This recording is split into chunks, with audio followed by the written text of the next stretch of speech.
entregaremos muito resultado para a cidade. Estar na base não implica que a gente vai deixar de fazer uma fiscalização. A prefeitura é uma coisa, a Câmara de Vereadores é outra. Se tem que ter independência, eu não acho que cabe a prefeitura intervir para que se tenha um candidato que seja próximo. Eu não quero aqui ficar colocando empecilho ideológico para trabalhar. Os principais nomes do cenário político passam por aqui. Café com Política. E o Café com Política de hoje recebe o vereador eleito aqui em Belo Horizonte, Elton Júnior, do PSD, mas também tem gente que o chama de vereador Eltinho. Não é isso, vereador? Bem-vindo. Bom dia. Obrigado pela recepção, obrigado, Guilherme. É um prazer estar aqui com vocês hoje. E tá tranquilo, pode chamar de Elton, Eltinho, tanto faz.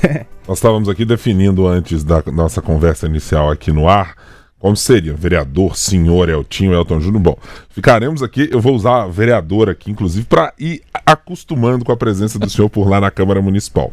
Vereador, com 8.013 votos, o senhor está chegando para esse mandato pelo PSD. O senhor já tinha uma história política dentro do PSD, a sua origem é de onde, a sua atuação política e o seu contato com a política começou exatamente hoje. Acho que é importante para o nosso ouvinte conhecê-lo pela primeira vez. Não, bom demais, Gui. Eu comecei na política institucional no PDT, que é um outro partido que me acolheu muito bem. E lá no PDT eu fui candidato nas eleições de 2020. Eu tive uma boa votação na época também, tive 2.319 votos. Mas antes disso, sempre trabalhei a política de militância de base mesmo. Trabalhei na minha comunidade, trabalhei também no movimento estudantil. Só que eu percebi que o movimento estudantil e a própria liderança comunitária, ela tinha uma limitação muito específica. E era necessário que a gente ocupasse um mandato institucional, Adriano, para que a gente conseguisse dar vazão às demandas que a gente tinha mesmo. Sabe, ter um pouco da caneta na mão, poder puxar para o nosso lado, para conseguir, de fato, entregar resultado. E aí, no PDT, a experiência foi muito boa, foi muito bem recebido, mas entendi posteriormente que migrar para o PSD poderia me dar mais autonomia e mais condições de realmente alcançar um mandato eletivo. Mas o senhor se identifica como um parlamentar do ponto de vista ideológico, pela origem no PDT e pela participação no PSD.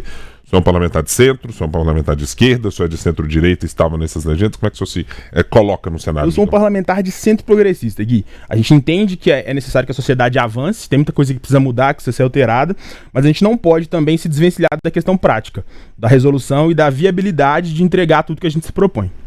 O senhor está na base do prefeito, Flávio Noman, né? Como que pretende ser esse diálogo com o prefeito?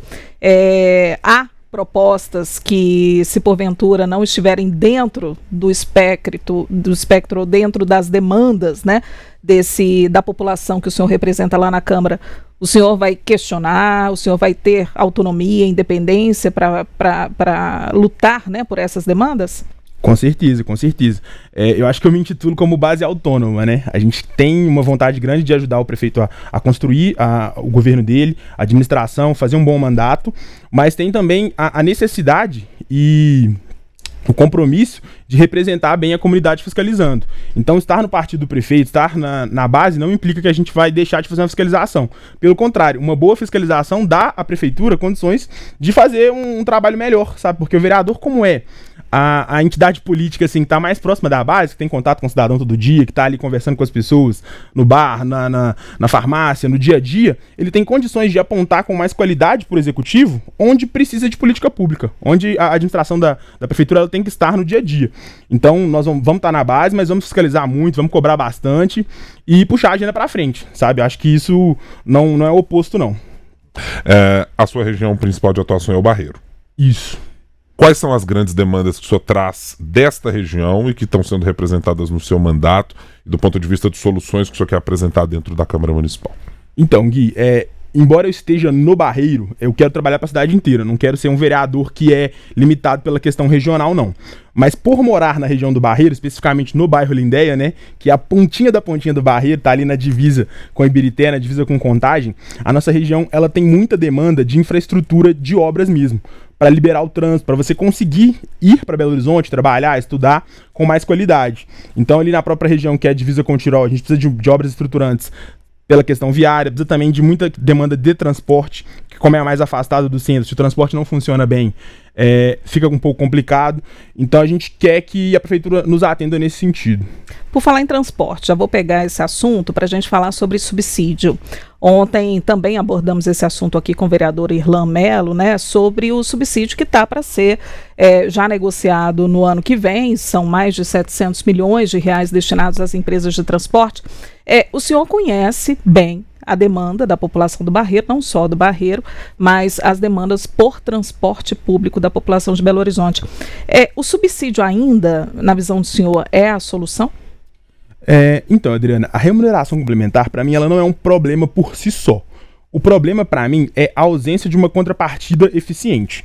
O que é isso? A gente pode colocar um recurso a mais para que o serviço seja bem prestado para a população, para que o serviço seja um pouco mais barato para a população, mas a gente precisa que isso tenha um retorno claro, entendeu?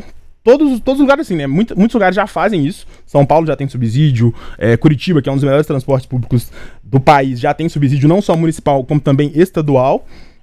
Mas em Belo Horizonte eu sinto que a contrapartida ainda está defasada. A gente pode melhorar um pouquinho mais nisso. Falta transparência? Só um minutinho, Guilherme. Eu não acho que transparência, eu acho que mecanismos claros para que a gente consiga demandar das empresas caso a entrega de qualidade não seja consolidada. E esse é um ponto fundamental, e Adriana, quero insistir junto com você nisso aqui, vereador. A gente está falando há muito tempo sobre qualidade. Ele está dizendo há muito tempo, olha, se as empresas não cumprirem, faremos isso com o contrato. Se as empresas não cumprirem, isso vai acontecer. O prefeito de Belo Horizonte já adotou a chamada linha dura, tolerância zero com as empresas de ônibus. E até apresentou resultados que nos parecem efetivos do ponto de vista de quantidade de multas, etc. Mas como é que se constrói um indicador de qualidade responsivo nessa velocidade? Porque me parece que há um descompasso entre o que o cidadão vê no dia a dia e ele vai pegar o mesmo ônibus durante a próxima semana, no próximo mês, e o resultado efetivo de uma mudança não parece chegar a ele nas manifestações que a gente recebe. Como é que você imagina que é preciso construir uma proposta? O que ela deve ter para dar essa velocidade para a percepção do cidadão, acima de tudo, vereador? Então, Guilherme, a gente tem agora, na próxima legislatura, a possibilidade de reformular o contrato de ônibus. E esse contrato é um instrumento que tem que ter um detalhamento específico do que é um padrão de qualidade. Em número de viagens, em quantidade de carros circulando, em ar-condicionado funcionando. Todos os critérios que são importantes para o transporte público funcionar, eles têm que estar descritos da melhor maneira possível e prevendo o máximo de situações para que a gente consiga, de fato, medir se está num nível aceitável de qualidade ou não está. O que acontece? O último contrato, por mais que tentasse fazer isso, ele tem algumas brechas que não ajudam para isso acontecer. Então é importante que o poder público, o executivo, faça esse trabalho e que a Câmara de Vereadores, pela sua função, fiscalize para que a gente consiga ter uma segurança jurídica nessa atuação. O senhor coloca a mobilidade urbana como uma das demandas e uma dos principais pontos, né, do mandato do senhor, e coloca também a profissionalização da gestão pública. O senhor, apesar de muito jovem, 24 anos, né, o senhor... 25 agora, fiz aniversário recentemente. Meus parabéns. Outubro. Mas o senhor já é formado em gestão pública. Estou formando, vou formar agora, vou apresentar para você. Isso. Também já atuou como servidor público municipal, não é isso? Já trabalhou também em Contagem. De que forma que toda essa experiência já vivida aos 24 anos, né, 25, te credencia para discutir ou até mesmo para colocar essa pauta da profissionalização? Tem muita gente despreparada lidando com gestão pública, o vereador? Então, Adriana, não é nem que as pessoas sejam despreparadas, eu acho que é uma preparação que não é específica. As pessoas hoje confundem muito a administração pública com a administração privada. Às vezes um ótimo gestor privado não consegue viabilizar boas coisas na administração pública. E como existe hoje um campo de estudo que se dedica exclusivamente a tratar a gestão do Estado, por que não propiciar essas pessoas que elas tenham uma entrada mais facilitada dentro da administração pública? E aí, eu sou uma pessoa que tive a oportunidade de estar lá, estudando, aprendendo, e a gestão pública é muito ampla. Tem a gestão pública federal, tem a municipal, tem a estadual, tem também as ONGs do terceiro setor. Então, a rotina de trabalho ela pode ser muito fluida. Eu tive a oportunidade de estar em vários locais diferentes e essa trajetória me ajuda muito porque eu percebo que a gente consegue construir pontos com diversos setores para viabilizar que o cidadão que esteja lá na ponta seja atendido da melhor maneira possível. Eu acho que esse é o caminho. Só falou em construir pontes. Me parece um tema importante, porque o prefeito de Belo Horizonte, nesta primeira gestão, desde que assumiu o mandato pós a saída de Alexandre Calil, teve algumas dificuldades para estabelecer pontes com grupos específicos. E precisou fazer trocas ao longo desse período de quem era o seu grupo de sustentação, quem era uma base, alargá-la, diminuí-la e algo nessa natureza. Já teve alguma conversa entre o senhor e a Prefeitura de Belo Horizonte e a base do governo para definir quais são os caminhos, as estratégias, o que o prefeito Fouad pensa para construir mais pontes nesse mandato do que naquele que se iniciará em 2025? Eu acho que esse mandato ele tem um pouco mais de tranquilidade, porque o prefeito não pega a coisa no meio do caminho, né? Ele entra no mandato onde ele foi devidamente eleito, não, né? Que da outra vez foi também. Mas entra no início do mandato e desde o primeiro dia ele já tem dado sinais de que quer ser um prefeito de diálogo, um prefeito que conversa com todo mundo. O prefeito fez uma reunião, recebeu todos os vereadores eleitos, sem distinção de partido ou de categoria de base, oposição, convidou a todos, abriu a porta da prefeitura, deixou a sua equipe também pronta para atender, o secretário de governo, o próprio líder de governo também estão prontos para fazer essa interlocução. Atualmente, o vice-prefeito, ele vem da Câmara de Vereadores, o que facilita também o trabalho, porque, embora todos tenham essa noção do que é a Câmara de Vereadores, ter alguém que pisou lá dentro também é muito importante. Eu acho que o Álvaro vai se destacar nesse ponto. Então, pelo que eu percebi até então, esse será um mandato do prefeito de muito diálogo com a Câmara.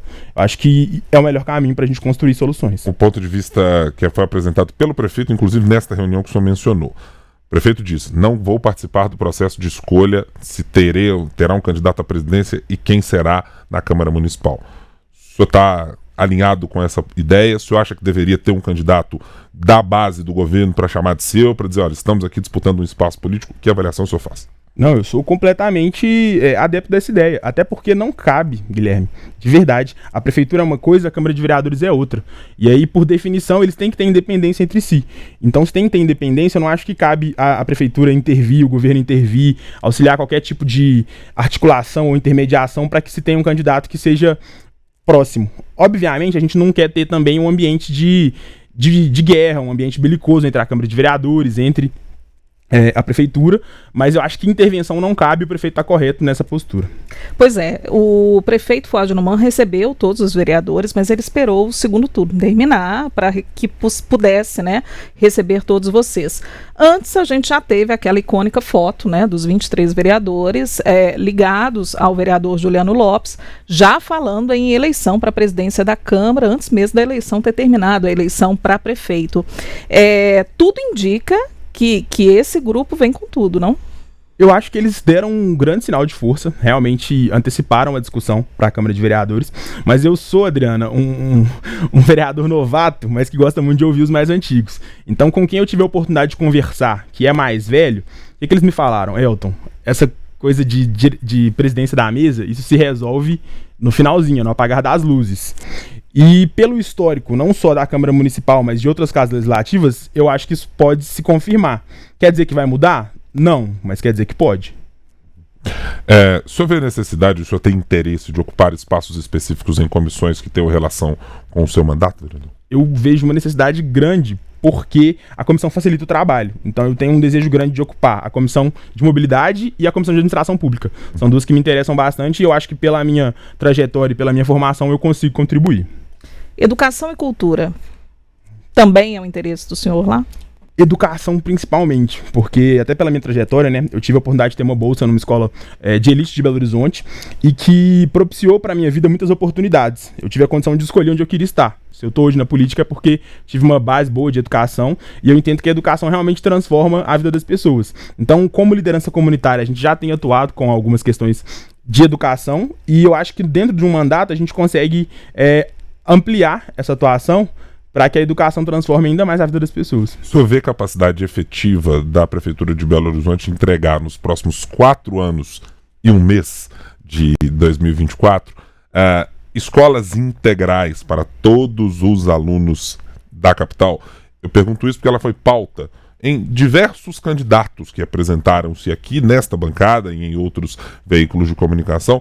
E o prefeito diz, trabalhamos para isso. Mas você vê condições objetivas do ponto de vista de recursos, de material humano, de atender uma meta como essa, vereador?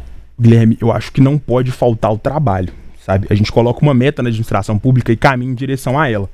Então, se a meta é educação integral para todas as crianças de Belo Horizonte, o que falta para isso? Vamos sentar todo mundo, os setores envolvidos, as pastas, e vamos caminhar nessa direção. Se iremos alcançar, é uma possibilidade, mas não pode faltar o trabalho, porque se falta, aí que não chega de jeito nenhum, entendeu? Então, acho que é importante que todo mundo trabalhe nesse sentido. A Câmara de Vereadores, a Prefeitura, a própria sociedade civil organizada, todo mundo dentro de uma meta que, para a cidade de Belo Horizonte, vai ser muito positiva. Já tem estudos que comprovam que a educação integral faz toda a diferença. E sobre a inclusão, ainda, né, sobre o aspecto da educação que o Guilherme traz, a gente sabe também que pela educação passa o processo de inclusão das pessoas com algum tipo de deficiência, aquelas crianças neurotípicas. De que forma que a prefeitura ela pode conseguir trazer esse auxílio para os pais? A gente tem um projeto, inclusive em tramitação lá na Câmara Municipal já bastante adiantado, né, de forma a garantir e assegurar esse direito a essas crianças, a esses alunos, mas uma coisa é teoria, outra coisa é prática, né, vereador? Uma coisa é você aprovar uma lei, mas outra coisa é você ter um profissional capacitado, adaptado e com condições para oferecer recursos, uma escola completamente propícia para o desenvolvimento daquela criança. Como que a gente pode sair do discurso e ir para a prática? Muito boa pergunta, Adriana. Porque a gente não tinha, até poucos anos atrás, essa preocupação numa inclusão mais ampla. Quando a gente falava de inclusão, já se pensava em pessoas com deficiência de mobilidade, algo do tipo. E hoje a gente tem também as crianças autistas, as crianças que têm algum tipo de neurotipicidade, que é uma coisa relativamente nova, né, falando em tempo histórico, mas que a administração pública precisa se preparar para isso. E aí, como é que eu acho que a gente tem que seguir? A prefeitura já tem tomado algumas medidas, tem investido no centro de diagnóstico de pessoa com autismo, e agora o próximo passo é viabilizar para que o tratamento ele consiga ser todo executado dentro da rotina do atendimento público municipal. Por quê? Se a gente não tem uma rotina de tratamento dentro da própria administração, a gente não consegue falar nem de educação, nem de mobilidade, nem de nenhum tipo das ações corriqueiras que essa criança tem. Então, o primeiro passo é identificar, que a prefeitura já está trabalhando, agora tratar e partir para o terceiro ponto, que é viabilizar as políticas públicas. E aí, colocar dinheiro. Fazer com que as terapias que são necessárias para o desenvolvimento dessas crianças sejam públicas? Estejam presentes. Porque hoje, falando especificamente, né, agora do autismo e das outras neurotipicidades que a gente tem, o tratamento é muito dificultado, só pessoas que têm uma condição de renda mais alta que conseguem ocupar esse espaço, ter um tratamento mais adequado. E isso não é o correto. O correto é que qualquer pessoa, independentemente da condição social dela, consiga ser bem atendida dentro da estrutura do poder público, e no caso, municipal, porque nos compete. Obviamente, isso não acontece da noite para o dia, é um caminho. Mas, de novo, nós temos que ter uma meta clara, estabelecida, e caminhar em direção a ela, principalmente alocando recursos. Quando a gente fala de atendimento, se não falar de dinheiro, tá errado. O senhor está falando de muitas das pautas e algumas delas ressoam ao centro, à esquerda e à direita. Eu já vi gente dizendo, olha, temos o vereador Hélio como um aliado da esquerda. Eu já vi gente dizendo, não, eu preciso dele no centro.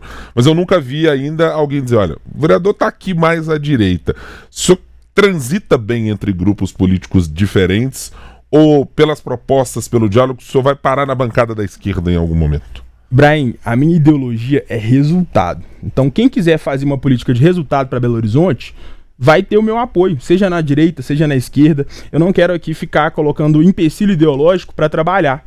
Então, em alguns momentos a direita propõe boas soluções, em outros momentos a esquerda propõe boas soluções, e eu, como um político de centro progressista, que quero que a sociedade avance, vou me colocar ao lado de quem quiser trabalhar, sabe? Eu não quero, de verdade, que a ideologia de cada um seja uma barreira. Eu acho que politicamente eu já amadureci o suficiente para entender que cada um tem a sua ideologia, eles são legitimados pelo voto que tiveram, tanto mais à esquerda quanto mais à direita foram votados pela cidade, e é importante que a gente trabalhe com quem a cidade colocou. Quem estiver lá, tá bem referendado pelos votos, sabe? A urna é sagrada. Quero perguntar ao senhor agora sobre o PSD. Como é que o senhor avalia que deve ser o espaço do partido na nova composição que surgirá de um secretariado em 2025? Porque nos últimos 2 anos e meio do prefeito Fuad Noman, uma parte do partido não se viu muito contemplado, houve parlamentares que foram ex-vereadores que saíram da legenda, por exemplo. Pelo tamanho, pelo como foi a campanha, pelo tamanho do União Brasil dentro de tudo que foi feito pelo prefeito Fuad Noman, O senhor entende que o partido precisa ocupar um espaço do mesmo tamanho de ser o partido do prefeito? Olha, eu entendo, Ibrahim, que no PSD nós temos bons quadros para ocupar a administração.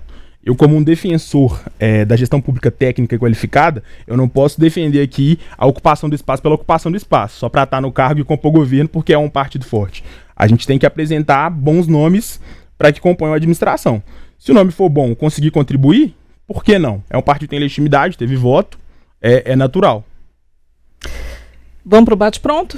Nós estamos conversando com o vereador Elton Júnior, do PSD.